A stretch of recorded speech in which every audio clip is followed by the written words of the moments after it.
नमस्कार दोस्तों। जय माता दी। स्वागत है आप सभी का हमारे YouTube चैनल में।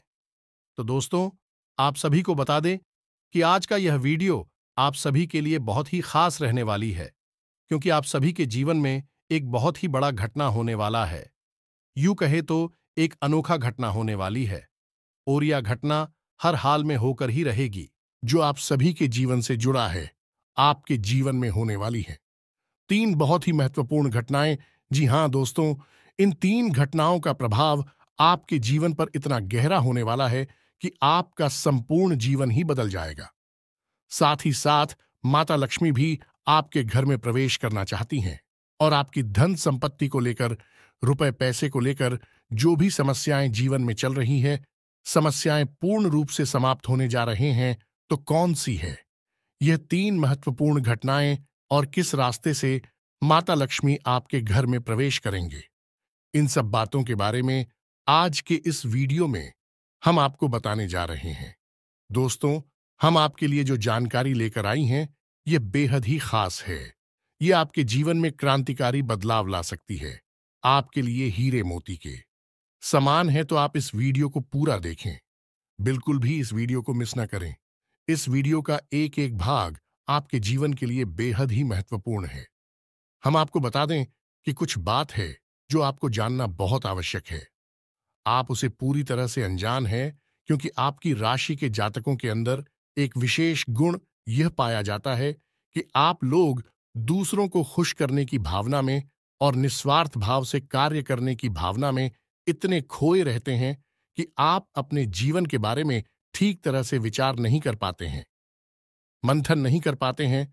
तो इस वजह से आप उन बातों से चूक जाते हैं जो कि बहुत ही महत्वपूर्ण है, आपके जीवन को बदलने के लिए आवश्यक हैं। तो आज के इस वीडियो में हम आपको वह महत्वपूर्ण बात भी बताने जा रहे हैं, उसे आपको जानना बहुत आवश्यक है। अन्यथा सब कुछ प्राप्त करने के बाद भी आपका जीवन खोखला ही रहेगा, और एक खालीपन आपके जीवन में हमेशा बना ही रहेगा। हम आपके लिए दिन रात ही करते हैं, बहुत मेहनत करते हैं, और आपके लिए जो सर्वोत्तम ज्ञान है, सबसे ज्यादा महत्वपूर्ण जानकारी है, वही लेकर आते हैं। बदले में आपसे बस इतना चाहते हैं कि आप हमारे वीडियो को पूरा देखा करिए। साथ ही आप सभी से हम एक छोटा सा निवेदन भी करते हैं कि हम आप सभी के लिए बहुत ही मेहनत छानबीन करने के बाद, रात दिन जैन के बाद, आप सभी के लिए ऐसे लाभदायक वीडियो बनाते हैं। आपके फायदे के लिए बहुत अच्छा अच्छा वीडियो हम बनाते हैं। इन सभी के लिए हम आपसे कुछ नहीं चाहते हैं, बस इतना चाहते हैं कि आप हमारे चैनल को सब्सक्राइब कर लें और जुड़ जाए हमारे चैनल के साथ। इससे हमारा मनोबल बढ़ेगा, और हमारी वीडियो के माध्यम से आपके जीवन में क्रांतिकारी बदलाव आ जाएंगे। इस बात की हम गारंटी देते हैं, क्योंकि दोस्तों, जो भी ज्ञान हम आपको देते हैं, जो भी बातें हम आपको बताते हैं, वह बातें साधारण बातें नहीं हैं। उन बातों के बहुत बड़े ज्योतिषी और शास्त्रीय प्रमाण होते हैं। हम यूं ही किसी बात को आपको बताने नहीं लगते हैं।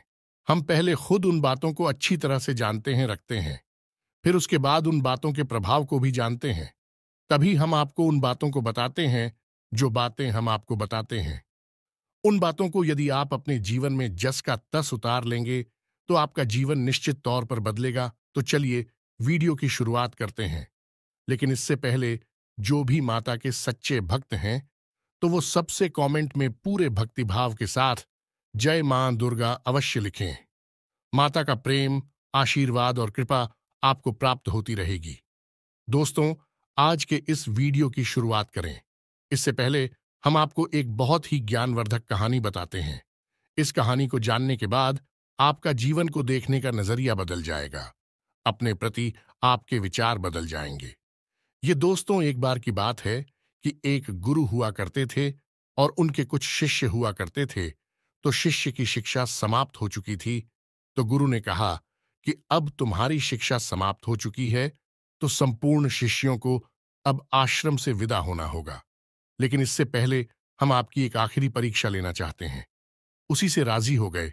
तो गुरु ने कहा कि अगले दिन सभी आश्रम के बाहर इकट्ठे होंगे, और एक दौड़ का आयोजन किया जाएगा, और जो व्यक्ति दौड़ से वापस, वही विजेता होगा, और उसे हम अपनी तरफ से कुछ पुरस्कार भी देंगे।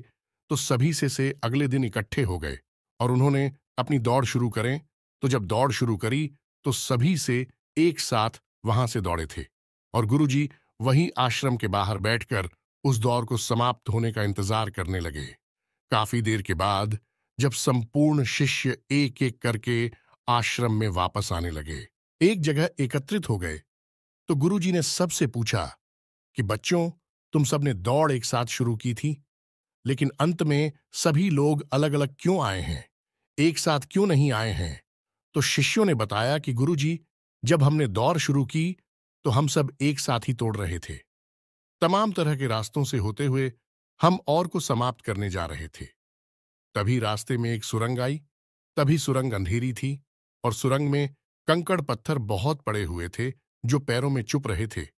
तो इस वजह से कुछ लोग उन कंकड़ पत्थरों से बचते हुए निकलने की को उसने धीरे से आए और कुछ लोगों ने उन कंकड़ पत्थरों को अपने थैले में रख लिया ताकि दूसरों के पैरों में वह कंकड़ पत्थर ना छुए, और कुछ लोगों ने उन कंकड़ पत्थरों की परवाह नहीं की और अपने पैरों को भी जख्मी करते हुए तेजी से दौड़ते हुए निकल गए तो जल्दी आ गए। ये कहानी सुनने के बाद गुरुजी ने कहा कि अब उनसे शो को आगे बुलाओ जिन्होंने उन कंकड़ पत्थरों को अपने ख्यालों में रख लिया था कि दूसरों के पैरों में वह कंकड़ पत्थर नाचू हैं। तो उन शिष्यों को आगे बुलाया गया और उनसे कहा गया कि तुम अपने ख्यालों में रखे हुए कंकड़ पत्थर को सामने निकाल दो, गुरुजी के सामने रख दो। तो उन लोगों ने रखा। तो जैसे ही उन्होंने वह कंकड़ पत्थर गुरुजी के सामने रखे, सबकी आंखें फटी की फटी रह गईं। सभी दोस्तों को कंकड़ पत्थर का असल में कीमती हीरे मोती थे। असल में गुरुजी ने जिस प्रतियोगिता का आयोजन किया था वह कोई दौड़ प्रतियोगिता नहीं थी दोस्तों, वही तो शिष्यों के मन को टटोलने की एक व्यवस्था थी। गुरुजी ने जानबूझकर बच्चों को उचित सुरंग में भेजा जिसमें घुप अंधेरा था और रास्ते में तमाम कंकड़ पत्थर डाले हुए थे, लेकिन असल में वो कंकड़ पत्थर खजाना था जिसमें कि हीरे मोती थे। लेकिन शिष्यों को यह बात पता नहीं थी, लेकिन गुरु को यह बात पता थी। जिन बच्चों के मन में निस्वार्थ भाव से सेवा करने का भाव था, उन्होंने उन कंकड़ पत्थर और अपने ख्यालों में रखा था कि किसी और के पैर जख्मी ना हो जाए, और जिन्होंने दूसरों की परवाह नहीं कि वे दौड़कर उस सुरंग से बाहर निकल गए, लेकिन उनके हाथ में भी कुछ नहीं आया। लेकिन जिन्होंने निस्वार्थ भाव से सेवा की, असल में उनके हाथ में हीरे मोती आए। इस कहानी से दोस्तों हमें यह सीख मिलती है कि जो लोग दूसरों की सेवा करने में, दूसरों को खुश करने में, निस्वार्थ भाव से मदद करने में विश्वास रखते हैं, भगवान उनकी झोली में हीरे मोती भर देते हैं। अब हो सकता है कि जीवन की दौड़ में ऐसे लोग थोड़ा पीछे रह जाएगा, परेशान दिखाई दें, लेकिन उनके कर्म के हीरे मोती उनके थैली में भरे हुए हैं जो उन्होंने स्वयं ही इकट्ठे किए हुए हैं। ऐसे लोग भगवान के बहुत अधिक प्रिय होते हैं, जैसे कि वह शिष्य गुरु जी के बहुत अधिक प्रिय बन गए थे। यह जो कहानी हमने सुनाई आपको, यह असल में आपकी अपनी कहानी है, क्योंकि आपका भी सुबह तो यही है। आप भी तो सबको खुश करने में लगे रहते हैं। आप चाहते हैं कि आपके आसपास जो भी लोग हैं वह हमेशा प्रसन्न रहें, खुश रहें। इसके लिए आप बहुत मेहनत करते हैं। आप अपनी इच्छाओं को मार लेते हैं, लेकिन दूसरों की इच्छाओं को पूरा करने के लिए भरसक प्रयास करते हैं। असल में देखा जाए तो आप निस्वार्थ भाव से अपने रिश्तों को निभाते हैं। फिर बदले में चाहे आपको भले ही कोई सम्मान दिया ना दे, प्रेम मिले या ना मिले, इससे आपको ज्यादा फर्क नहीं पड़ता है। आपके चेहरे पर एक मुस्कुराहट रहती है और आप लगातार मेहनत करते रहते हैं, प्रयास करते रहते हैं। लेकिन एक बात अवश्य है कि आप मन से थोड़ा दुखी अवश्य रहते हैं। कहीं ना कहीं आपके मन में कष्ट लगा रहता है कि आपकी इतनी मेहनत है, इतना प्रेम और संघर्ष को कोई समझ क्यों नहीं पाता है। क्यों लोग आपको वह सम्मान, इज्जत करें नहीं देते जिसके आपस में अधिकारी हैं। तो दोस्तों, आप बिल्कुल चिंता मत करिए। आपका जो निस्वार्थ भाव है उसे मानव भी सपना देख पाए, लेकिन भगवान उसे अवश्य देख रहे हैं और आपकी झोली में कर्म के हीरे मोती आते जा रहे हैं। एक ना एक दिन वह अवश्य आएगा जो आपकी हर एक इच्छा, हर एक मनोकामना निश्चित तौर पर पूर्ण होगी। आप जो भी कुछ अपने जीवन में चाहते हैं वह सब कुछ आपको अवश्य ही प्राप्त होगा।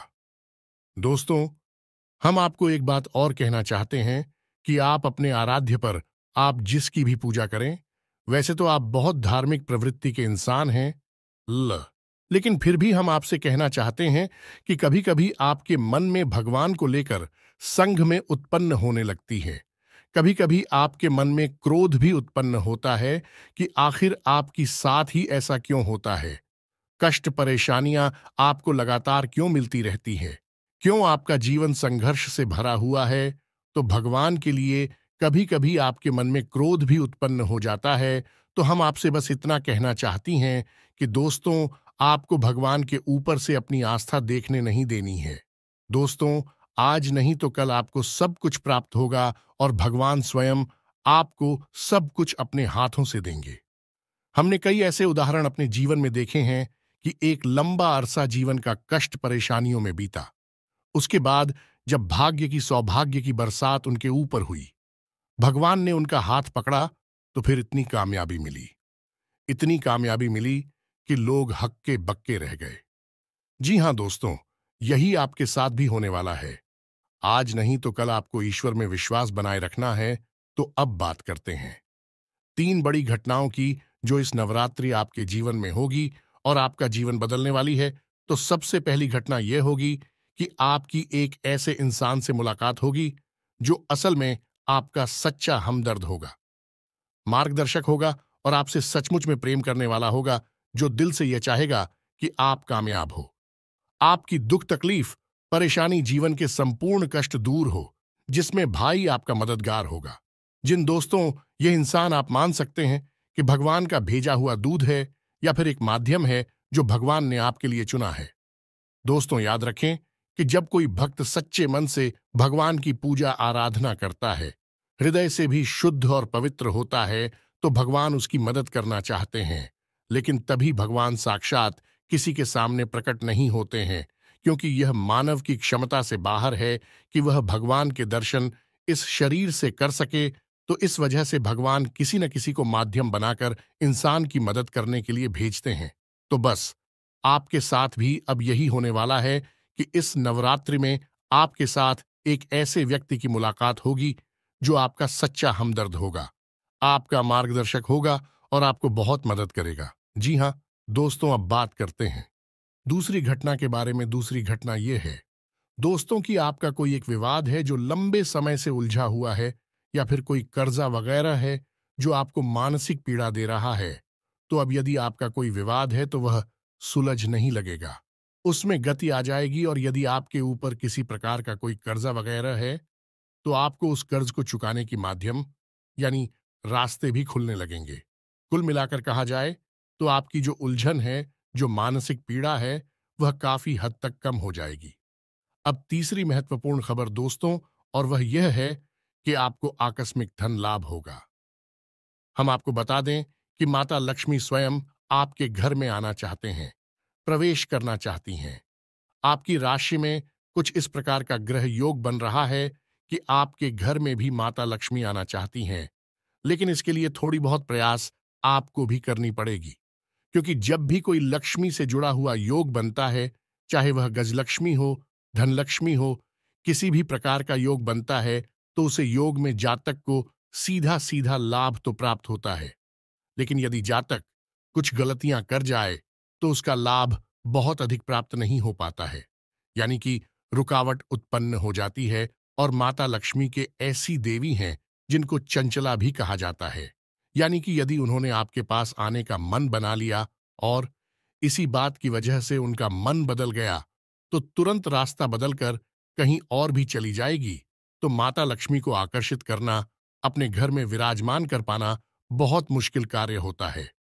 इसके लिए कई प्रकार की शर्तें होती हैं, माता की जो आपको माननी पड़ती हैं, तो आपको भी उन शर्तों को मानना पड़ेगा। अन्यथा यह विशेष योग आपको कोई लाभ पहुंचा नहीं पाएगा, और यदि लाभ होगा भी तो आपको इसका कोई फायदा दिखाई नहीं देगा, यानी आंशिक लाभ ही होगा। तो अब इस योग का पूरा फायदा आपको कैसे पहुंचेगा? दोस्तों, हम आपको बताते हैं कि आपको करना क्या है। सबसे पहला काम कि सुबह के समय अपने घर पर यानी अपने दरवाजे पर साफ सफाई करें। घर का मुख्य दरवाजा खोलकर रखें और जल का सिंचन करने के बाद गाय के घी का दीपक अवश्य जलाएं। यदि हो सके तो गाय के गोबर से थोड़ा सा लीपन करने के बाद आटे और हल्दी से एक शौक पूरे, जिसमें आप अष्टकमल बनाएं, जो माता लक्ष्मी खूब बहुत। और उस अष्टकमल के बीच में आप गाय के घी का एक दीपक जलाया। आप अपने घर की मुख्य दहलीज के बीचों बीच यह कार्य करेंगे। आप देखेंगे कि आपके घर में चमत्कार होने शुरू हो जाएंगे। दोस्त, 2-3 दिनों में ही इसका परिणाम आपको दिखाई देने लगेगा। दोस्तों, याद रखो कि इस नवरात्रि आपके जीवन को बदलने के विशेष मौके प्राप्त हो रही हैं। आप इनका पूरा लाभ लेना है। आप किसी की बातों में नहीं आएंगे, भ्रम की स्थिति अपने दिमाग में उत्पन्न होने नहीं देंगे, और हम जो आपको बता रहे हैं उन उपायों को आपको निश्चित तौर पर करना है। अन्यथा यह मौका निकल गया तो फिर न जाने कब ऐसा अवसर, ऐसी ग्रह स्थितियां बनेगी जो आपको लाभ देंगे। तो दोस्तों, हम आपसे बार बार यही कह रहे हैं कि आपको इन बातों को मानना ही होगा, अन्यथा बदलाव नहीं आएंगे। बस आपको इतना करना है। और एक और बात है जो हम आपको बताने जा रहे हैं, बेहद ही गुप्त उपाय है। दोस्तों, बड़े बड़े व्यापारी, उद्योगपति इस उपाय को करते हैं। कोई किसी को बताता नहीं है दोस्तों। लोग बहुत मोटी रकम की मांग करते हैं, फिर ऐसे बड़े बड़े उपाय बताते हैं, लेकिन हम आपको बताते हैं। आप ध्यान से सुनिए। जीवन ना बदल जाए तो फिर कहना तो आपको करना क्या है। जो रुपया पैसा आपके घर में आता है, आप उसे कहीं तो रखते होंगे। कोई अलमारी होगी, कोई तिजोरी होगी, कोई बक्सा होगा, कोई छोटा मोटा जेबा वगैरह होगा, आप उसमें रखते होंगे। तो अब उसी के संबंधित यह उपाय ध्यान से सुनिए। हम एक धन की पोटली बनाएंगे। धन की पोटली क्या होती है? धन की पोटली एक ऐसी सामग्री होती है जो कि माता लक्ष्मी की ऊर्जा तरंगे हैं। उन्हें बहुत ही शक्तिशाली तौर पर अपनी ओर आकर्षित करती हैं, या यूं कहें कि एक चुंबक के समान अपनी ओर खींच लेती हैं। माता लक्ष्मी यदि आपकी ओर ना भी आना चाह रही होगी, तब भी वह उन्हें अपनी ओर आकर्षित कर लेगी। वह है ही माता लक्ष्मी के सबसे प्रिय चीजों का एक समावेश। तो अब ध्यान से सुनिए कि आपको करना क्या है। धन की पोटली बनाने के लिए सर्वप्रथम आपको एक लाल रंग का कपड़ा चाहिए। कपड़ा आपको डालेंगे, पहले से प्रयोग ना हुआ हो। एक लाल रंग का चौकोर कपड़ा लेंगे, और उस कपड़े में आप जिस सामग्री को रखेंगे उसे आप ध्यान से सुनिए। हम आपको मात्रा भी बताते जाएंगे। सबसे पहले आप उस पोटली में 11 चावल के दाने रखेंगे। चावल के दाने हल्दी में डूबे हुए होने चाहिए। जब कोई चावल का दाना हल्दी में डूब जाता है तो वह अच्छा तो बन जाता है। अब इसमें आपको ध्यान ही रखना है कि एक भी चावल का दाना टूटा हुआ नहीं होना चाहिए, खंडित नहीं होना चाहिए। इसके बाद आप चांदी का एक चौकोर टुकड़ा रखेंगे। यदि आपके पास चांदी का चौकोर टुकड़ा नहीं है तो आप चांदी का सिक्का भी रख सकते हैं। फिर इसके बाद आप एक सुपारी रखेंगे। फिर इसके बाद आप इलायची का एक जोड़ा रखेंगे, और इसके बाद आप 7 लक्ष्मी कोनियां रखेंगे और 7 कमलगट्टे रखेंगे। या दोस्तों, यह आपकी धन की पोटली बन गई है। आप अब इसे धागे से बांध लेंगे। पोटली नुमा ही आप इसे बांधेंगे, और आप अपने घर के धन संग्रह वाले स्थान पर इसे गुप्त रूप से रख देंगे। इसे रखने के लिए शुक्रवार का दिन सर्वोत्तम होता है, लेकिन अभी नवरात्रि है तो इनमें आप किसी भी दिन इस प्रक्रिया को कर सकती हैं। याद रखें कि इस प्रक्रिया को आपको शाम के समय ही करना है। दिन में आप इसे ना करें, और इस प्रक्रिया के बारे में आप कभी भी किसी से किसी भी प्रकार की चर्चा नहीं करेंगे। यह बेहद ही गुप्त होगा। उपाय चाहे कोई भी हो, वह गुप्त जितना रहेगा उतना ही ज्यादा फलित होगा। दोस्तों, याद रखें, जोग जुगत और मंत्र उपाय हाल है तभी जब करे दुराव। यह एक देहाती कहावत है दोस्तों, लेकिन इस कहावत का मतलब यही है कि जो भी योग आपके जीवन में बन रही हैं उनके बारे में कभी किसी से चर्चा ना करें। यानी कि आपको जो फायदा हो रहा है कहीं से उसके बारे में आप किसी से कोई चर्चा ना करें। और जुगत यानी कि आप कार्य करने की जो भी गतिविधि लगा रहे हैं, दिमाग लगा रहे हैं, उनके बारे में भी किसी को ना बताएं। आपने क्या योजना बनाई है इसके बारे में भी किसी को ना बताएं। और मंत्र यानी जो भी मंत्र आप याद कर रहे हैं कि बारे में भी किसी को ना बताएं। और उपाय यानी कि आप अपने जीवन को सुंदर बनाने के लिए किन उपायों को आजमा रही हैं, इनको भी आप किसी को ना बताएं।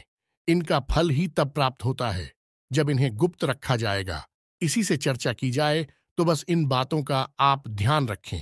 हम फिर से आपसे एक बात और कहेंगे कि पूरे भाव के साथ आप इन कार्यों को करें, इन उपायों को आजमाएं और निश्चित ही आपके घर में सुख समृद्धि आ जाएगी। आपका जीवन बदल जाएगा। सबसे बड़ी बात कि आपको मानसिक शांति और आर्थिक शांति प्राप्त होगी। आपके कार्य समाप्त हो जाएंगे। दोस्तों, इस नवरात्रि आपका जीवन बदल जाएगा। नवरात्रि के बाद आपका जीवन पहले के समान नहीं रहेगा। बस शर्त एक ही है कि आपको अपने मन का भाव सुंदर रखना है और ईश्वर में गहरी आस्था बनाकर रखनी है और किसी भी प्रकार की नकारात्मक गतिविधि में शामिल नहीं होना है। दोस्तों, यदि आपकी राशि के जातक किसी भी प्रकार की नकारात्मक गतिविधि में शामिल होंगे, नकारात्मक लोगों के साथ उठेंगे बैठेंगे, आपकी तरक्की में बाधा आ जाएगी। जो लोग शराब पीते हैं, जो लोग जुआ वगैरह खेलते हैं या किसी प्रकार की नकारात्मक गतिविधि में शामिल रहते हैं, उनका इस जीवन में तरक्की का रास्ता कभी नहीं खुलेगा। हम इस बात की गारंटी देते हैं। आपकी राशि के जातकों का विशेष यही एक दुर्गुण कह सकते हैं कि आपको सफलता ही तब प्राप्त होगी जब आप सकारात्मक होंगे, आध्यात्मिक होंगे। दोस्तों, बस हमें आपसे एक बात और कहनी है कि आप अपनी सेहत का भी थोड़ा ख्याल रखें, क्योंकि इस समय कुछ ऐसा आपकी स्थिति योग बन रहा है कि आपकी सेहत खराब हो सकती है। कमर और कमर के निचले हिस्से में आपको तकलीफ हो सकती है और पेट के इन्फेक्शन भी आपको परेशान कर सकते हैं। आज भी से जुड़ी हुई समस्याएं भी आपको हो सकती हैं। योग, प्राणायाम, आध्यात्म आप अपने जीवन में शामिल करें। सुबह के वक्त जब आप सोकर जागे तो थोड़ी देर योग और प्राणायाम अवश्य करें। दोस्तों, यह आप आध्यात्मिक भी बनाएगा, मानसिक शुद्धता भी देगा और आपकी तरक्की में एक सीढ़ी की तरह कार्य करेगा। यकीन मानिए दोस्त, होता है। इसी के साथ आज के इस वीडियो को विराम देते हैं। मन में यदि कोई भी प्रश्न उठता है तो आप कमेंट करके पूछे, हम आपको जवाब देने की पूरी कोशिश करेंगे। कमेंट में पूरी भक्ति भाव के साथ जय मां दुर्गा अवश्य लिखें, जय मां लक्ष्मी अवश्य लिखें। माता का सीधा प्रेम और आशीर्वाद आपको प्राप्त होगा। जीवन आपका सुख और समृद्धि भर जाएगा। मिलते हैं अगले ज्ञानवर्धक वीडियो में। तब तक के लिए धन्यवाद।